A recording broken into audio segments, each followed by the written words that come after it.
రోజు ఈ ఒత్తిడి మేరకు కేంద్ర ప్రభుత్వం నరేంద్ర మోడీ గారు నిన్న జనగణనలో కులగణనను చేర్చుతామని నిర్ణయించారు.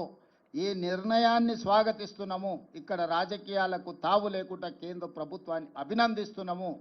అయితే ఇది అమలు చేసే క్రమంలో తీసుకోవాల్సిన జాగ్రత్తలు, నిర్ణయించాల్సిన సమయం అనేది అత్యంత కీలకము.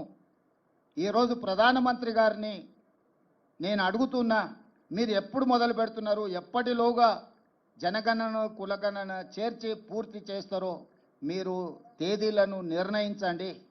అదేవిధంగా ఇది అమలు చేయాలని ఏ విధంగా అధిగమించదలుచుకున్నారో మీరు అన్ని రాజకీయ పక్షాలతో చర్చించండి. ఇది సీక్రెట్ డాక్యుమెంట్ కాదు, ఇది ఎనీ పొలిటికల్ పార్టీ రెస్పాన్సిబిలిటీ కాదు, ఇది గవర్నమెంట్ ఆఫ్ ఇండియా బాధ్యత. కేంద్ర ప్రభుత్వం ఒక నిర్ణయం తీసుకొని ఒక విధానాన్ని తెచ్చినప్పుడు అన్ని రాజకీయ పార్టీలతోనే పార్లమెంటరీ వ్యవస్థలో భాగస్వాములైన ప్రతి ఒక్కరితో చర్చించి వాళ్ళ సూచనలు తీసుకోవాలి.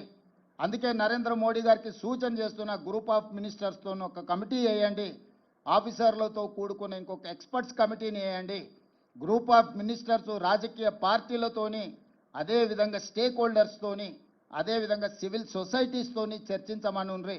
వాళ్ళ నుంచి వచ్చే సూచనలను, వాళ్ళ నుంచి వచ్చే సమస్యలను, ప్రశ్నలను ప్రభుత్వం వివరణ ఇవ్వడం ద్వారా పారదర్శకంగా ఈ ప్రక్రియను ముందుకు తీసుకెళ్ళవచ్చు. ఇదే కాకుండా ఈ అధికారులు వివిధ రాష్ట్రాలలో గతంలో జరిగిన అనుభవాలను వాళ్ళు తిరిగి తెలుసుకోవాలి, అక్కడి నుంచి సమాచారాన్ని సేకరించాలి. తద్వారా ఈ గొప్ప కార్యక్రమము ఎలాంటి వివాదాలకు తావు లేకుండా పూర్తి చేయడానికి అవకాశం ఉంటుంది.